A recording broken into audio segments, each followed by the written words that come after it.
हमने नज़्म मेरा प्यारा वतन की पढ़ाई की थी। आज हम इस नज़्म के सवालात करेंगे। नज़्म का पहला सवाल अलिफ है।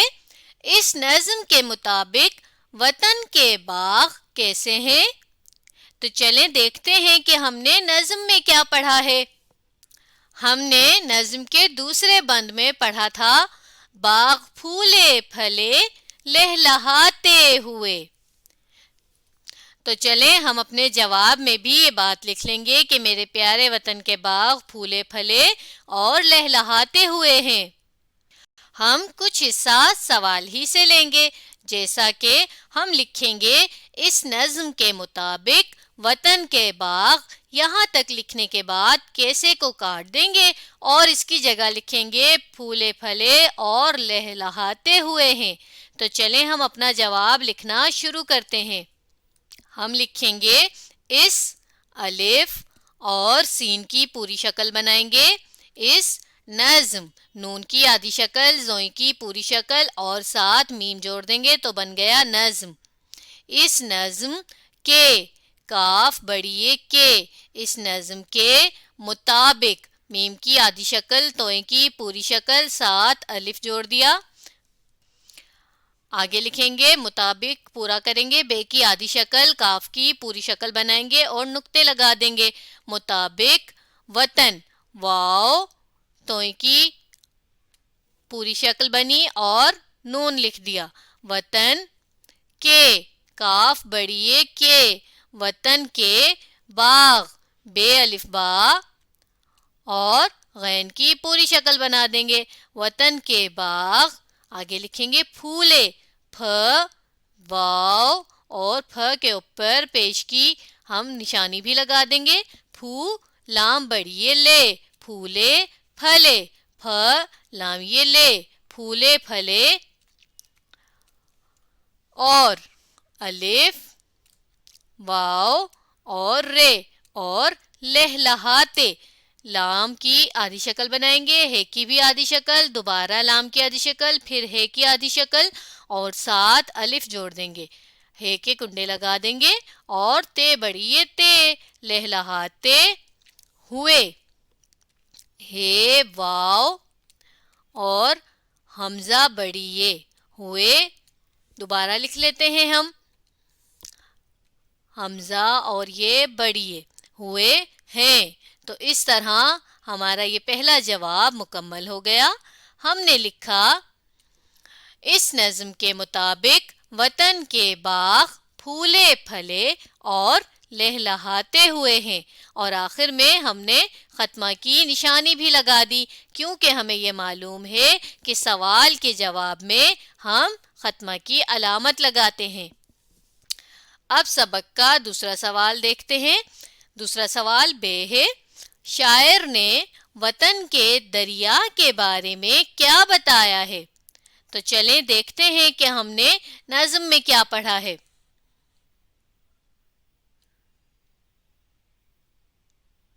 हमने इस हिस्से में, जहां पर हमने पहला सवाल भी देखा था, वहीं हमने पढ़ा है इसके दरिया बड़े ताजगी से भरे। तो हम ये बात अपने जवाब में लिख देंगे कि मेरे प्यारे वतन के दरिया बड़े और ताजगी से भरे हैं।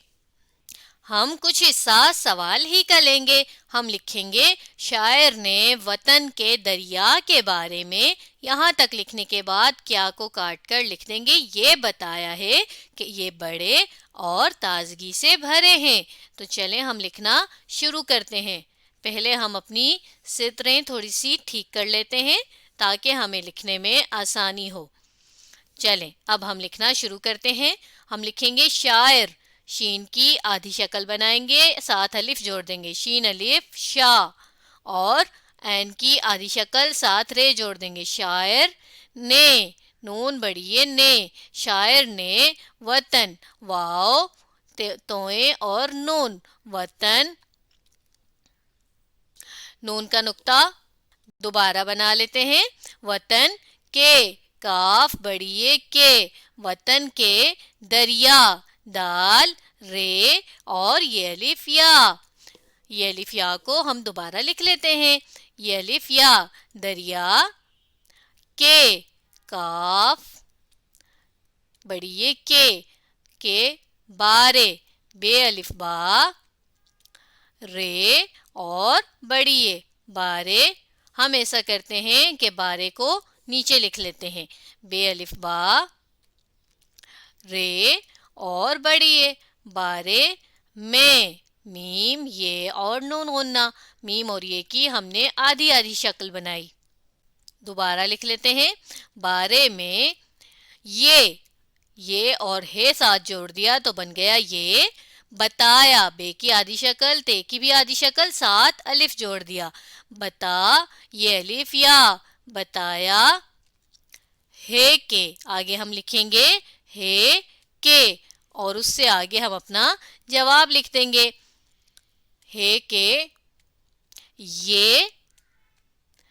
اب یہ سے مراد یہاں پر ہے دریا. یہ بہت آگے لکھتے ہیں بہت بڑے بیڑے بڑے اور بڑی یہ لکھ دی ہم نے تو بن گیا بڑے اور الف واو رے اور تازگی تے الف تا زے گافیے گی تازگی سے آگے لکھیں گے بھرے بھرے اور بڑی بھرے ہیں. تو یوں ہمارا یہ دوسرا جواب بھی مکمل ہو گیا. ہم نے یہ لکھا کہ شاعر نے وطن کے دریا کے بارے میں یہ بتایا ہے کہ یہ بہت بڑے اور تازگی سے بھرے ہیں. چلیں اب ہم اگلا سوال دیکھتے ہیں. سوال نمبر جیم ہے. نظم میں وطن کے بارے میں کیا دعا مانگی گئی ہے؟ تو چلیں ہم دیکھتے ہیں کہ ہم نے اس نظم میں ایک دعا بھی پڑھی تھی. وہ کیا تھی؟ بالکل نظم کے آخر میں پڑھی تھی. تو چلیں ہم آخر تک چلے جاتے ہیں. یہاں پر دیکھیے ہم نے آخری 2 مصروں میں یہ پڑھا تھا. اس پہ رکھے خدا اپنی رحمت صدا، یعنی یہ میرا پیارا وطن ہمیشہ قائم رہے، اس پر کبھی کوئی مصیبت کوئی برائی نہ آئے. تو چلیں ہم یہ دعا اپنے جواب میں بھی لکھ لیتے ہیں. ہم کچھ حصہ سوال ہی سے لیں گے. ہم لکھیں گے نظم میں وطن کے بارے میں. یہاں تک لکھنے کے بعد کیا کو کاٹ کر لکھیں گے یہ دعا مانگی گئی ہے. تو چلیں ہم لکھنا شروع کرتے ہیں. یہاں سے بھی ہم تھوڑی سی اپنی سطریں جو ہیں وہ درست کر لیتے ہیں تاکہ ہمیں لکھنے میں آسانی ہو. تو چلیں اب شروع کرتے ہیں ہم لکھنا. نظم نون کی آدھی شکل بنائی، زوئیں بنایا ساتھ اور میم جوڑ دیا. نظم نقطے دوبارہ ڈال لیتے ہیں.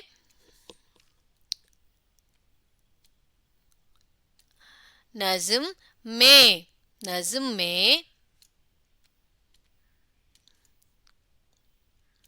وطن واو توئیں کی پوری شکل بنائیں گے ساتھ نون جوڑ دیں گے. وطن کے کاف بڑی کے وطن کے بارے بے الف با رے اور بڑی وطن کے بارے میں وطن کے بارے میں